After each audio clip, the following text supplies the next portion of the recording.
हजार हो गए नकटे, अब तो नकटों का समूह चल पड़ा।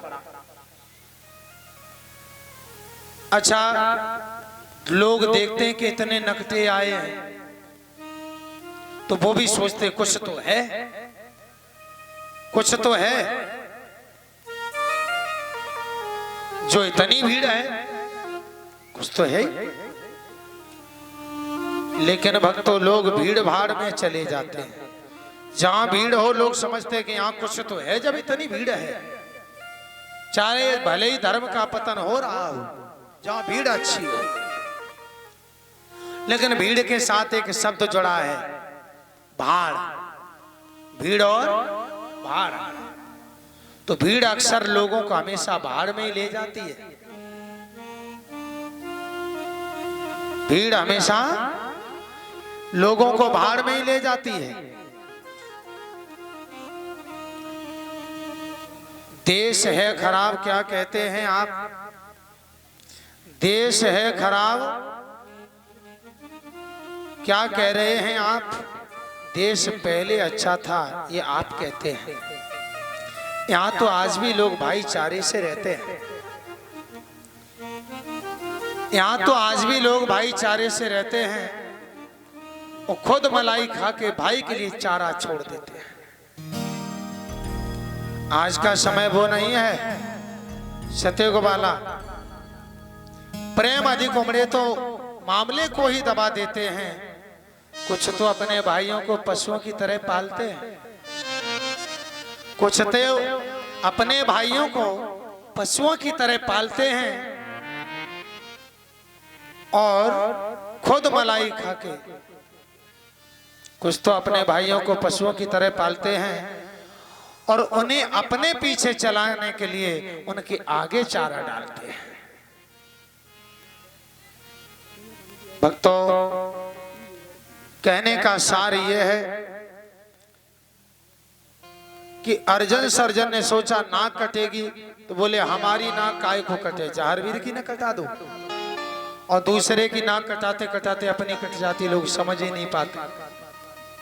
दूसरे की चुगली करी, अरे लड़का तुम्हारा वहां था, लड़की तुम्हारी वहां थी, अपने को देख नहीं रहे। चले हैं अर्जुन सर्जन, सोचा गांव में बाद में जाएं। सर्जन बोला देख लो गांव के लोग चाहते हैं राजा बनना के नहीं। एक बड़ी बड़ी मैया के पास गए, बोले यहाँ का राजा कौन है? बोले जहारवीर।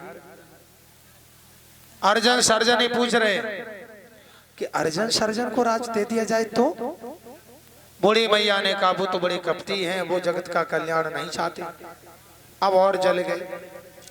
चले हैं दिल्ली के लिए। दिल्ली आए, पृथ्वीराज चौहान के वंश में जो अनंगपाल राजा हुए, अनंगपाल के सामने जब गए, रोए और कहा महाराज मेरे घर में झगड़ा हुआ है, मेरे घर में झगड़ा हुआ है, तो मेरे साथ चलो और मेरी मदद करो। जहारवीर मौसी के बेटा ने मुझे घर से निकाल दिया है, पूरा राज ले लिया है और तुम्हारा जो खर्चा होगा वो मैं सब देंगे। जो झगड़े की बात सुनी, दरबार में बैठे बलवान बागड़ को सुन के नाम वीर बलवान गए थर्राई। अब मन में कियो विचार होए बागड़ में कठिन लड़ाई। अब हमें लगता है बागड़ में लड़ाई होगी। इत राजा अनंगपाल भरो हुंकारो,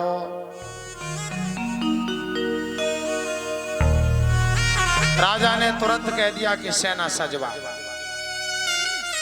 मंत्री ने देर नहीं लगाई। बताओ, घर घर के झगड़े में यह होता है जब झगड़ा घर का बाहर जाता है,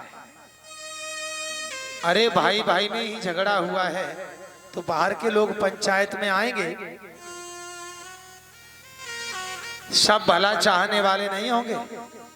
ध्यान रखना, आप वही बात तब करेंगे जब चार व्यक्ति सामने होंगे बाहर के, तब भी मिलेंगे। और खास भाई बैठ करके यदि मामले को सुलझा लेंगे तो कितना अच्छा होगा। अर्जन सर्जन शांति से यदि बात करते तो राज मिल जाता, लेकिन वो माने ही नहीं, क्योंकि दम तो कम होता नहीं है। क्योंकि 4 आदमी बड़े भैया के ऊपर हाथ रखे हैं तो 6 आदमी छोटे भैया के साथ, चिंता मत करना हम तुम्हारे पीछे हैं, घर का नाश हो जाता है। और इसी घर घर की फूटन ने क्या किया है, आज अर्जन सर्जन दिल्ली पहुंच गए अनंगपाल को बुलाने के खास भाई जारवीर ने मेरा राज ले लिया है। मंत्री ने तुरंत सेना सजाई, क्योंकि अर्जन सर्जन ने झूठ कहा। जारवीर ने मुझे जब मार के भगाया, जब कहीं दिल्ली जाने की मेरी मैया महलन रोती, और तुम्हारो सोने के नाम जार ने तुमको दई चुनौती। अब तो तैयार होंगे आप। जारवीर ने तो तुम्हें भी चुनौती दिया कि जाओ बुला लाओ अनंगपाल को। अनंगपाल ने सोचा इतनी हिम्मत जारवीर ने हमें, तुरंत आदेश कर दिया। राजा ने